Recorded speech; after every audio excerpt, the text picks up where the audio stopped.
Hi everyone, welcome back to Being Black Emory. I'm Jasmine Bovia, I will be your facilitator, and today's topic will be on the diaspora. So we're going to get into it, but first let's introduce our panel. Can we start with you? So my name's Tambari, I'm a third year, and my pronouns are he, him, his. My name is Brittany, I'm a fourth year, my pronouns are she, her, hers. I'm Taylor Anderson, and my pronouns are she, hers, her. I'm Timothy Richmond Jr. My pronouns are he, him, his, and I'm a third year. I'm Rosades, she, her, hers, first year. My name is Reem, I'm a senior, and my pronouns are she, her, hers. My name is Jessica, I'm a third year, and my pronouns are she, her, hers. My name is Carla, I'm a fourth year, and my pronouns are she, her, hers. I'm Aquia, I'm a senior, and my pronoun is also she, her, hers. Okay, before we get into it, does anybody, for clarification, want to give a definition or like what they take diaspora to mean? Okay. Go ahead. Diaspora, it's really every black person in the world. Europe, Caribbean islands, all of Africa, America, wherever. Okay. Just descendants, African descent. But not like we all come from Africa, Homo sapien, but like black. Right. With that in mind, let's just jump right into it. So, does everybody think the diaspora is united? Yeah, I definitely don't think it's united. I didn't know this until I came here, but apparently we really don't like each other for whatever reason. It's a lot of tensions like within the community with each other, and I feel like it's just a lot of the times it's targeted against people who are like Black Americans. It's like we always have to defend ourselves against literally everyone, and it's like they try to force us to understand their perspective and things like that, and I don't think they quite understand like the perceptions or like how we feel when we're in our own country and like literally no one wants to accept us for who we are and things like that. And I think some of the things that we fight about is insignificant, and like most people can't even explain why those differences exist, but that's my opinion on that. So, Go ahead. So I think that the diaspora is not united, but I think that the reasons for it are misinformation on both sides. So African Americans have a certain view of Africans, whether it be what they've been taught in schools or heard from wherever. And Africans, when they come over, like have a certain view of African Americans. So that view, those opposing views often clash, and it comes from, I can speak from my perspective, being Nigerian and like my parents coming over with thick accents. The most kind of backlash that they experienced was from African Americans for the way that they spoke, assuming that they're like uneducated.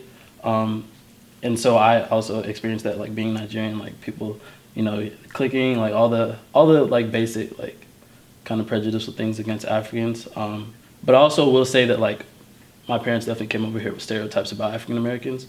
So it's just both sides like not necessarily having the understanding of one another. Yeah, I was gonna say essentially what Tambari said, that like, yes, I would agree with what Timothy said, like people do not like each other, but it comes from a lack of understanding, and people also don't want to understand each other, because I feel like you can't say, oh, like Black Americans are being targeted, because Africans can say the same thing. Like literally, like when I immigrated from the United States, it wasn't white people that were making me uncomfortable or making me like, you know, I mean, I'm never gonna be ashamed of the fact that I'm African, but like making fun of like my friends that were Africans, you know, like making fun of them because they had thick accents or they were eating their food. Like I didn't end up getting in fights with white people over that. I ended up getting in fights with Black Americans over that, right? And I think it comes from a lack of understanding, and people have to understand that like when Africans are immigrating to the United States, their idea of African Americans, like take away modern times where we have like the internet and everything, it's coming from TV, right? Where they're just seeing these rappers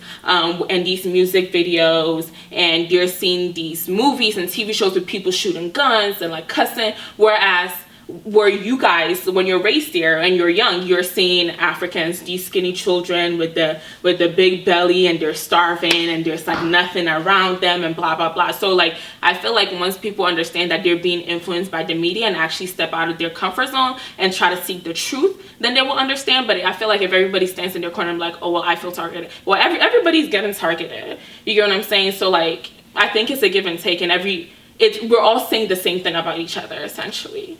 One thing I would say though, because my parents originate from like Sudan, and so one thing I would say is that sometimes it makes me uncomfortable because I'm like an African immigrant. Sometimes it makes me uncomfortable when people are like, oh, like we did so well, like why can't Black Americans do so well? And I feel like we all need to realize that the Black experience isn't monolithic, and like we might have had more social mobility being immigrants and like have taken in these like US like ideologies of like, oh, they're just like lazier than us, things like that. But we also have to acknowledge like our privilege coming in as immigrants and not having the same experience that people have had for centuries in this country.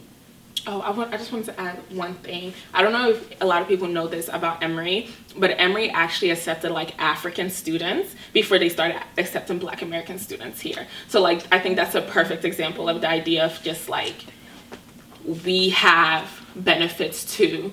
But I also think like, even in saying that, we have values that are very, very, very traditional. Like even my parents who are here, like, and I'm a very outspoken young woman, right? And now I clash with like my parents, and people see me arguing with my parents, they'll be like, oh my god, like what are you doing, blah blah blah. So like everything is very much work, and like they don't understand the different stigmas that it just comes to a lack of understanding, and also a lack of not wanting to understand. Yeah.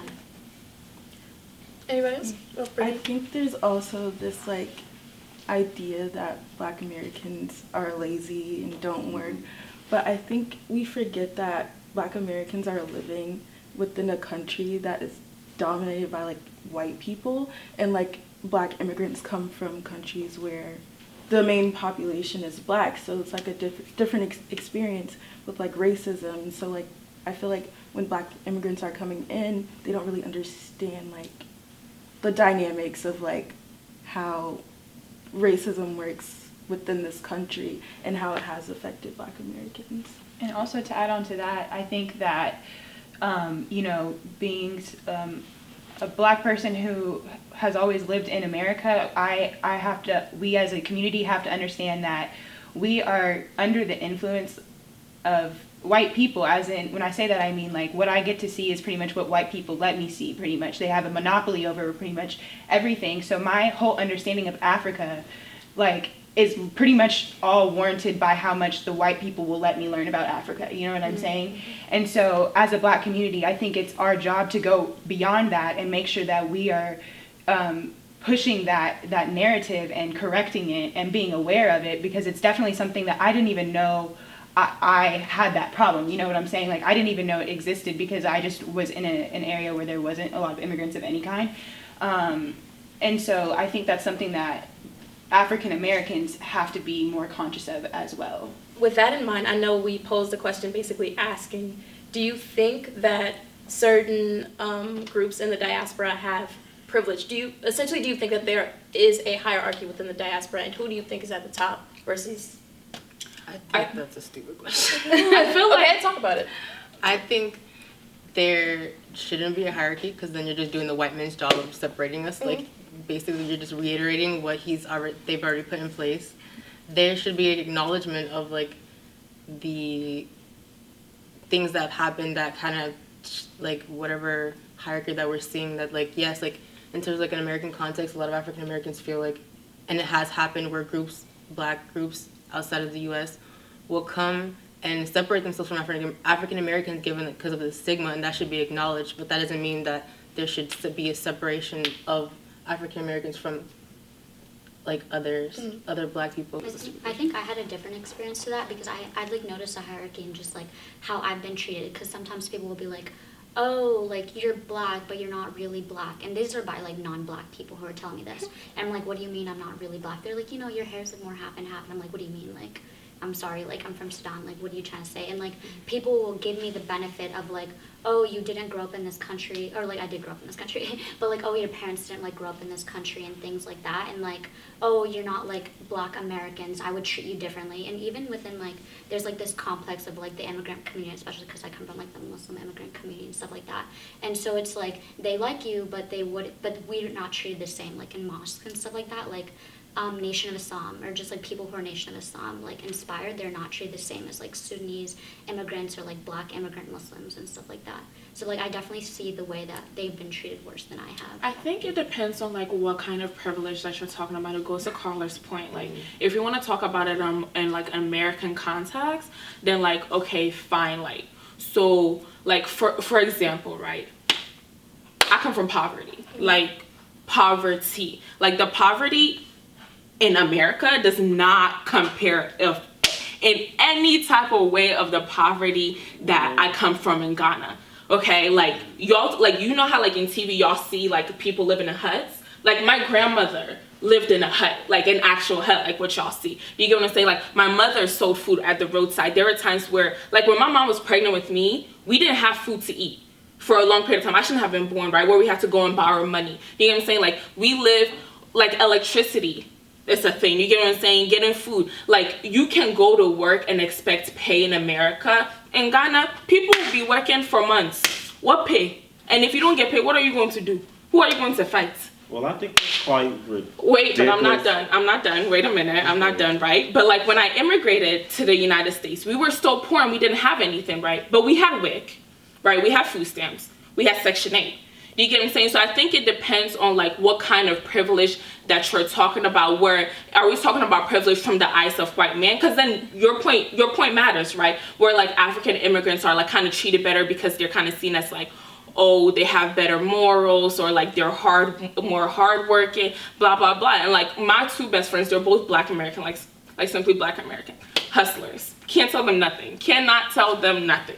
You get what I'm saying? So I don't think it's about work ethic. But if I go to like Ghana, Black Americans are definitely at the top. And it's not necessarily about like, it's literally just the fact that you're American, period. I think that's kind of ridiculous to say, well, poverty in like Ghana is so much different than the entire United States. It's ignoring the fact how vast the country is, but not everyone poverty doesn't look the same in every area in the United States. So there are areas that are vastly impoverished, just like that. People who are experiencing same problems, you might not see it on the media or things like that, but I don't think we gain anything from comparing how poverty looks in different countries, because it's different like lived experiences, because that might be the case for y'all, but like in terms of an American context, you always have to look at it in terms of context. But there are also like rural areas that don't have electricity, that don't have food, and food stamps, WIC, Section 8, all of those are not available to everyone. So everyone cannot just get these benefits because they're available.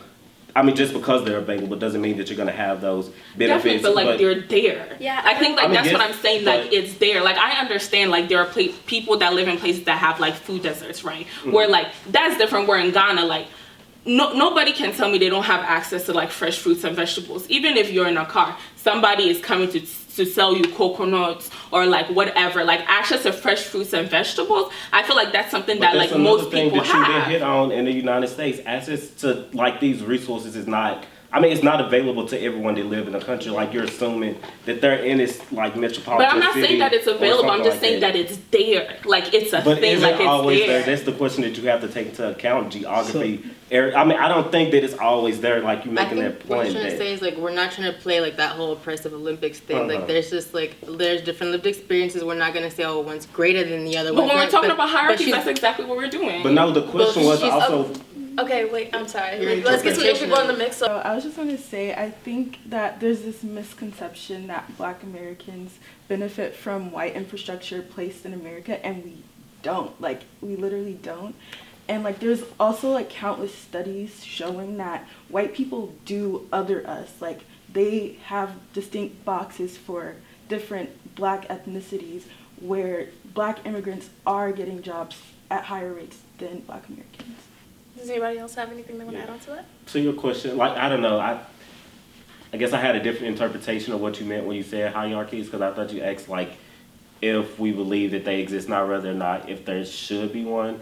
I do think that there is one that exists and we created it ourselves. Like, I think it would be quite like foolish to ignore that there are, like, that we do get treated differently. And like when I look in terms of the hierarchy, it seems like Black Americans are literally always at the bottom of this racial hierarchy that's within the concept of Blackness. So yes, we're all Black, and it would be nice to be like kumbaya and come together and things like that. But if you don't even solve these issues and these perceptions that we have of each other and this hierarchy that we put within our own race, and some people, well, how I see it sometimes, and when I came to Emory, is that Africans are at the top of that. Like, people are excelling at that, and then, like, I don't know, just like I said, like people. Can I ask a question? Like, what is that? Because maybe, like, I've never experienced it, but, like, me and any other African I've ever spoken to have never felt like we were at the top of the hierarchy. So I don't know if it's something that Black Americans are just seeing. Like, what is it that y'all are seeing that y'all feel like African immigrants? Is it just because like we're technically more, there's more of us within like the Black group at Emory? Can we hold for 1 second? Mercedes, you want to get in the mix? Oh, I was gonna say, I don't really think that Black Americans are at the bottom, because on top of that, you also have to like look at colorism.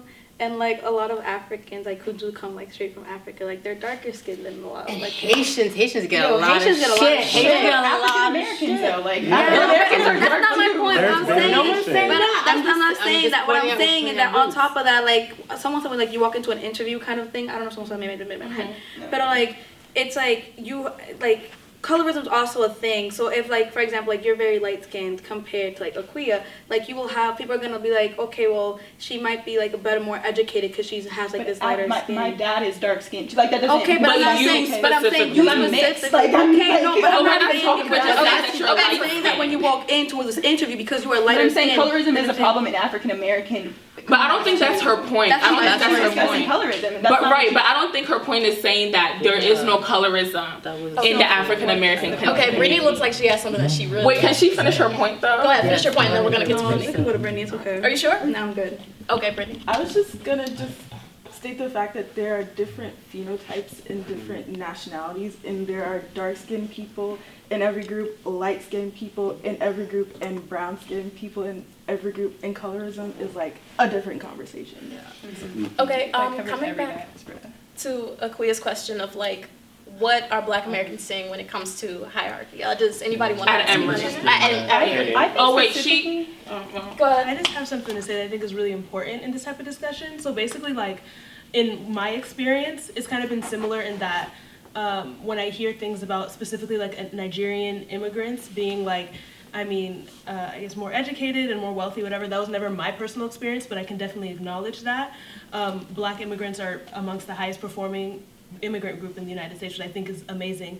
But I also think it's important to understand that, like, the immigrant identity is also very important, and like the idea of the American dream is is perceived as more attainable for immigrants coming to the United States. Because specifically I'll speak for Nigerian immigrants coming to the US, having conversations with my mom about being a Black woman and the certain like roadblocks and obstacles I'll face as a Black woman in America, it's hard for her to kind of put that into context, because she grew up her entire life in an area where the idea of being Black was not she didn't have to really conceptualize that. So, and I think that also plays into the stereotypes of Black Americans being lazy, which is something I always have to bring up and make sure people understand, because the idea, think of someone coming from that context, the idea of my Blackness that I've never had to think about being a hindrance to me attaining the American dream is something that's so foreign.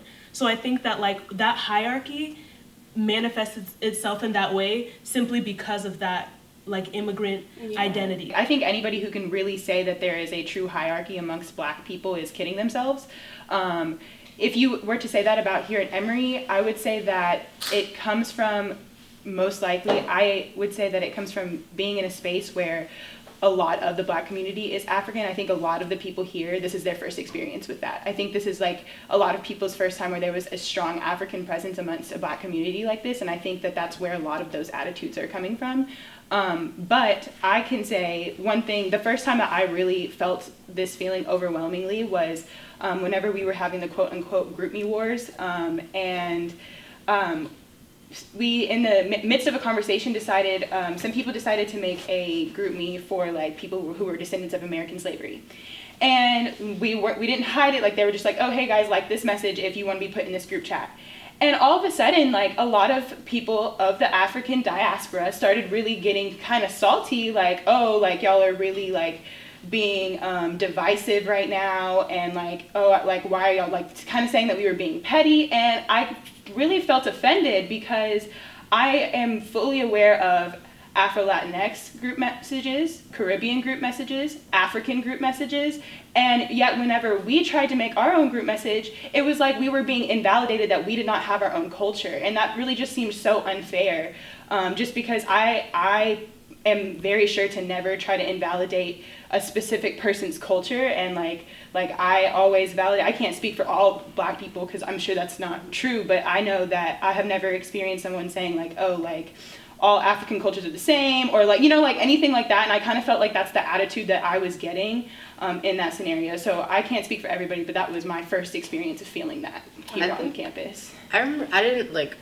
I feel like they should have an African American thing. I just thought the only thing I thought was petty was the name, American chattel slavery. So like Descendants of chattel slavery. I just thought like because of the context of the situation, it just seemed I think the reason why people felt like it was being divisive was the context in which the group was coming. And like, don't get me wrong, I don't think this is the first time, at least being at Emory for 4 years, that like people have talked about creating a group chat, right? And like people understanding. But I also think like once you understand Black American identity as a culture and not just something that has to do with race, then it makes sense of like, why wouldn't they have their own group chat, which was something that I was arguing fervently, right? That if you view it as a culture, then it makes sense for them to have their own group chat. But I think in the context, it just kind of seemed like, especially after he made the comment that like, oh, I'm not Black, I'm African, everybody jumped on him, which I have a lot to say about that, because we're gonna whatever, get right? And then it was just like, okay, well, you know, and then someone was like, okay, why don't you go to the African group chat? Okay, and what if he did? Like, right? And then it's like, then that was created, right? So I don't think it was a creation. No, but it was that context. That was the context, right? And it was like, I don't think it's wrong for y'all to have your own group chat. I stated like, it's fine. Like, y'all should like, do you, bro? Like, do what makes you comfortable, right? And if people are like, oh, you don't, okay, like whatever, like, yeah. Right, but I think it was just the context. Yeah, somebody specifically stated that it was not like they were just like, oh wow, like since we're talking about it, because a lot of people started speaking up. That was towards the end. Yeah, like if they really would have wanted to. Can y'all let me finish talking, please? So whenever we were discussing it, it was like a lot of people started vocalizing that they felt like we weren't like, even as an African American community ourselves, we weren't really acknowledging the fact that we have like our own set of cultures. So they I think it was, I don't even remember who it was, it might have been Adeja, was specifically said like, hey, while we're on the topic, like why don't we start a group chat? And then like, because it was in close proximity to the prior message, people started saying that it was of the same thing. And I can genuinely say that once the group chat was started, everybody was like, wow, I'm so happy to have this space, like this feels great, like I'm glad that we started. Like it was not made out of pettiness, and I feel like it was kind of petty to insinuate that we would just go off and make our own group chat because we were mad. It wasn't close proximity. It happened during the conversation. So Brittany, do you want to like speak on that? It was me. I did it. So I'm just gonna say this, that even like pointing back to like the name, I don't think the name was being divisive. That's like what we are. And like a lot of people, like when we say Black American, people get misconstrued. Like a lot of people added themselves to the group me, and they weren't specifically American descendants of descendants of American chattel slavery. So really you have to be very specific for this specific experience, because people. Because if we put African American, then a lot of people like I get that, but I don't want you to like. All I'm saying is that that's how it came off, and I don't want you to say it came to like because it was close proximity, not to what you're saying, right? But like no, like it happened during that conversation. But so I know a lot of people within Emory's Black community are familiar with the GroupMe incident that we're referring to, but for people outside of our Black community, I think it'll help to give a little bit of context. So Rosades, I think you wanted to do that. Okay, so basically first what was happening was we were talking about like the whole incident with the professor and how he like said nigga in the class, and so they were making kind of like not like a link up, but kind of like trying to address what was happening. And people were talking about how he should get fired, and people were talking how he just needs to come like get some consequences for his actions. And then a certain individual kind of just like was not really coming for his defense, because he wasn't really defending him, but he was kind of saying that nigga's just a word, anyone can say the word nigga, and that's kind of like where his whole argument came from. And then it just came into a tangent, and at the end of the day, like he said that comment where he said, well, I'm not even like Black, I'm African, where then other people, like that's where like the group chat came out of, and other people just started talking about like kind of like attacking him personally for saying that comment. And then like it just went into a lot of different directions after that. Brittany, you have something you want to add? And I'm just gonna say that when he said I'm African, not Black, I just really feel like that was code word for I'm African and I'm not like you other Negroes from America. That's literally what he Okay, said. One at a time, please. Brittany, are you done? Yeah, and even if, I'm just saying, just to double back that even if I did make the group chat out of spite, the group chat needs to exist because we don't have one. So who cares how it was made? And why does there need to be a community agreement on when we create a group? Yeah. Like, it shouldn't concern no one. Like, I don't think you guys can put the fact that this one individual said that, because from he was being dismissive, he was being very aggressive, he was just coming for black women's like necks basically the entire time. So you can't put what he said as a generalization, and that's kind of what a lot of people were doing. They were doing it as a generalization based on what he said to what other Africans. I don't think there's anything wrong with his statement, right? And the reason, and I explained this very clearly in the group chat, is because your definition of blackness is not everyone's definition of blackness. And him being raised in Africa, and I think Carla mentioned, and you mentioned that either, like, if you're raised in a context where everybody around you is black is not a thing. You're just you. You get what I'm saying? And I understand, Brittany, how you could take it that way, right? It completely makes sense. But to him, like, to me, his statement, and like, after he was added back into the group chat and he explained himself, he wasn't saying that he's not black. He was saying, I don't consider myself Black American, I consider myself only African, right? Which is like fine, right? And I said that, like, your statement is like fine. But I think people were acting like he was like, oh, he's not black or whatever, why is he in this group chat, blah, blah, blah. Had y'all given him a chance to explain that when he said, I'm not black, he had a different definition of black, he was working with a different definition. This entire conversation and people making fun of him over that statement wouldn't have happened. I think that's especially valid, but being even cast, if you you took talked that- a lot. I just want to say how about I forget, because I think that what you're saying I've is been trying very to make a point valid, in but I like 5 think that we're minutes. kind of getting distracted by like what happened with him specifically. Like the way that it was handled, I agree could have been handled better. But like the problem that like was discussed after he said it would still be a problem whether he said that in the group chat or not. You know what I'm saying? The problems that were discussed in the group me after he made that comment still needed to be talked about, and like we're still an issue before he made that comment. So I think that there's a lot of context with this conversation. There's a lot of history in terms of the person that said that word, in terms of him being kicked out of the group chat previously, for simply asking questions. And then there's just a lot on both sides there's feelings behind it. So, but the overarching theme of it was the fact that he disagreed. He said something that a lot of people disagreed with, and wasn't allowed to explain himself because he was kicked out. And then I believe there was a screenshot in the group where he texted somebody and was like, are you really going to kick me out because I don't agree? And they were like, your opinion is wrong. And so I think that that's kind of the overarching thing that was very problematic. He did, like, he was disrespectful. But the fact that we're going to shun, like, a member of our community because we say that their opinion is wrong, I think is extremely problematic. and It's also not an Emory student. I would just like to. No. No. Okay, so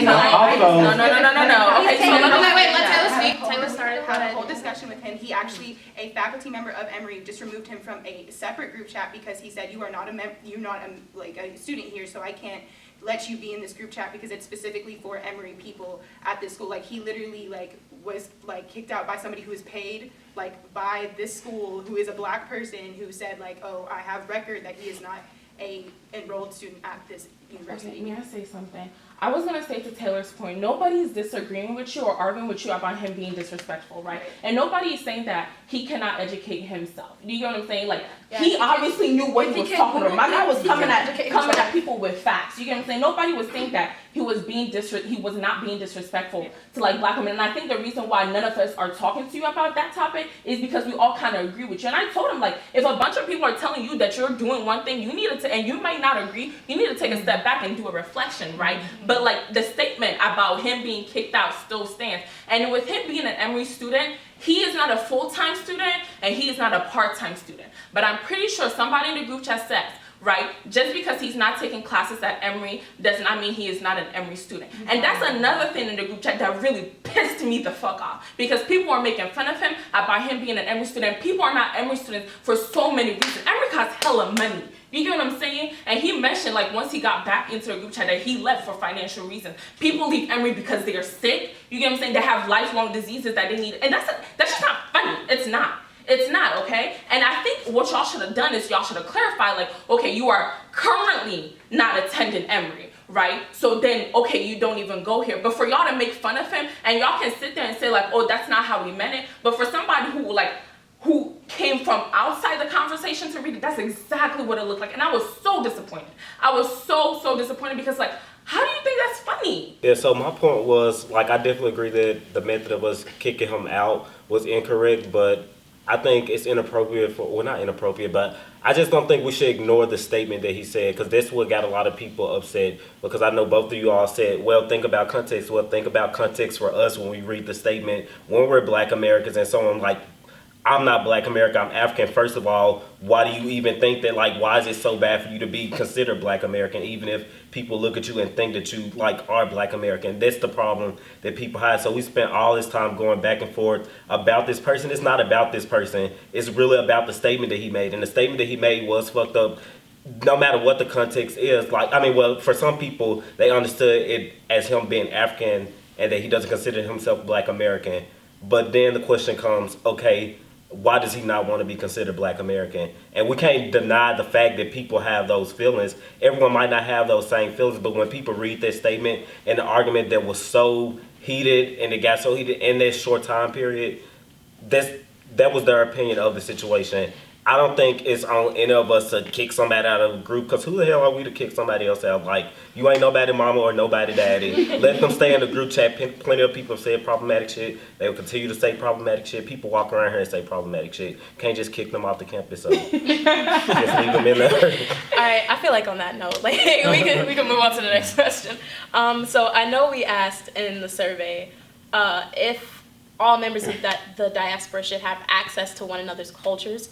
And I know we got a pretty mixed response. So just based on what you take that question to mean, how do y'all feel about it? And I definitely think that we... Can you repeat the question again? Sorry. Kind of like myself, like identifying as like Afro-Latina, like Afro-Caribbean, I like took it as like if I have access to like other parts, cause like the thing with being like Afro-Latina is people don't really see you as Black, but they don't see you as Latina. Like they look at you and they see a Black person, but then you start speaking Spanish and they're like, hold up, like are you Black or are you like Hispanic? So it's kind of like what like type of community like you have access to, and it's like one thing that it's kind of iffy on, cause like still like I kind of do feel like I'm part of the Black community, but that's mainly because most of my friends are Black and like they're kind of like, yeah, like come with me, like come like we're going to like a Ghanaian restaurant, come through, and I'm like, okay, cool. But and then like the Latinos are like, yeah, like you speak Spanish, like we're having some Latinos come through. But like if I actually feel like I'm part of that community, it's kind of like I'm a +1. Like when you get invited, you can bring a +1. Like I'm just at that +1. Mm-hmm. The way that I took the question was whether Black Americans can have access to African culture. And so I think that yes, because Black Americans are descendants from Africans. But as long as it's a genuine attempt, and not just wearing a dashiki, because I feel like especially like recently, in terms of things that have been going on, like that's kind of what I've seen. So like if you are wearing a dashiki, like knowing where it comes from, like what's the purpose of it, what's the meaning of it, and like making a genuine attempt to connect rather than just like clout chasing. I think for me, it doesn't really offend me when I see Black people, like, and like when we say African culture too, I think, like, I don't know, do you mean like West African specifically? Because like I'm from like Sudan, so like East Africa and stuff like that, and so I feel like a lot of times we like say African culture, and we might be referring to maybe West African or maybe some other type of thing, but like our culture is so different from each other and like even within the same country. But it doesn't, personally to me, it doesn't really offend me when Black people do it. When a white person tries to take my cultural outfit, I'll be like, no, like don't wear that. When a Black person, I was like, go ahead, you do you. Maybe it's just like my own like opinion, but I think that what I'm saying is kind of like the same people that kind of were like making fun of Africans, like when we were young, like elementary school, like making fun of, like now that it's become cool and more popular, are the ones donning that same type of like paraphernalia. Brittany, you look like you have something to say. Yeah, I was just gonna say that Black American culture is like one of the most exported products in the entire world. So I'm just gonna say, like, clout chasing doesn't even make sense. I feel like Black Americans, we are comfortable in our culture, we are proud of our culture, we don't want to be anything else but Black American. And I feel like people have so much access to like us and like our culture and our food and our language and our clothing, our fashion, our music. And I feel like we forget that because it gets painted as like American culture, when American culture is Black culture minus like slavery and like like we got colonization terrorism or whatever. And I think that people have so much access to our culture that it's been essentially diluted in a sense to where like you can't differentiate, like not differentiate, but like it's become like more of like a pop culture rather than a specifically Black American culture. And I feel like you saying clout chasing really doesn't make sense. I feel like people are clout chasing us. I think like American culture is like accessible to everyone. It's so easily disposable. And from my experience with things, it's like every other like intersection, I guess that's what you would call it, but like Afro-Latinx or Afro-Caribbean or African American, like African people, like they feel the need to gatekeep their culture and stuff like that. And it's like, it's not accessible to all Black people. So I just feel like it's easy for people to come to America and just to take our culture and stuff. And we don't give any rules or stipulations because you all are saying, well, know the reason behind it or the meaning behind it. But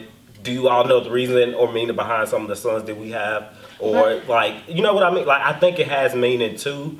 And I'm just like, we don't apply those same standards to Black American culture, and that's something that we have to acknowledge. Like, why do you feel the need to gatekeep your own culture? But I also feel like that has to. Mercedes, then. Okay. I don't think when you say gatekeeping it's a thing because like you don't identify as Afro-Latino, do you?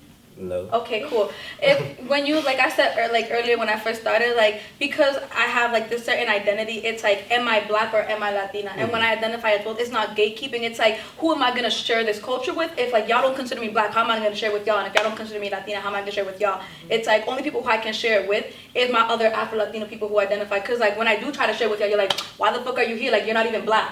So it's not like gatekeeping. It's like that's trying not to show necessarily it. what I mean. I'm talking about when people are trying to gain access to that or learn more about the culture. People are like, well, you're not us, so you can't be a part of this. This has meaning that's significant to us, so it's not accessible to you. That's what I meant when I say I was gonna say like when it comes to accessibility, you also have to think about like Western domination in the world. Like the reason why Black American culture, which has become American culture, is so popular and so accessible is because America is everywhere. Like the standard language that's used in business is standard English. You get what I'm saying? So I think like when it's accessible, it's not necessarily because like it's just free from everyone, but it's so influential. You don't have a choice. Like if you live in the capital of any country, unless like you're like in China where your country like really controls like what you see on the internet and stuff, it's going to have influence over you, whether like you seek it out or not. So I think like when you're talking about accessibility, then you also have to talk about Western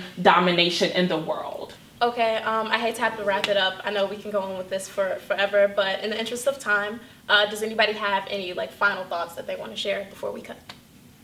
I mean, to the comment about this topic, I know like for me personally, this is my experience. Like, I'm Afro Latinx, and like I don't claim to be American, but that's like something else because Latinx is not like they're just American xenophobic and doesn't make us feel American. But like personally, like my mom, like Dominicans don't have like an education on Blackness, so my mom didn't raise like she's like more red than I am, but she's like mixed. So like she doesn't identify as a Black woman. I was raised in a system where I'm seen as Black, and no one gave me information on how to like you're a Black woman that you need to like work the system in this way. My mom doesn't even see me as a Black woman still. Like it was through like Black American culture that helped me find my Blackness. Like so there's like I guess exceptions like this. I guess that would help. Okay, I think that about wraps it up. Thank you to all the panelists for joining us in this discussion. This is Being Black Emory, and make sure that you subscribe. Is that a wrap?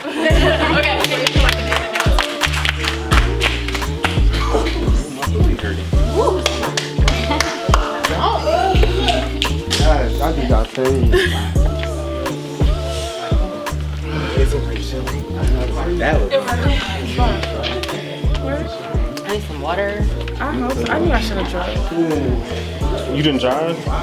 No, I took the shut off. Yeah, thank you to everyone.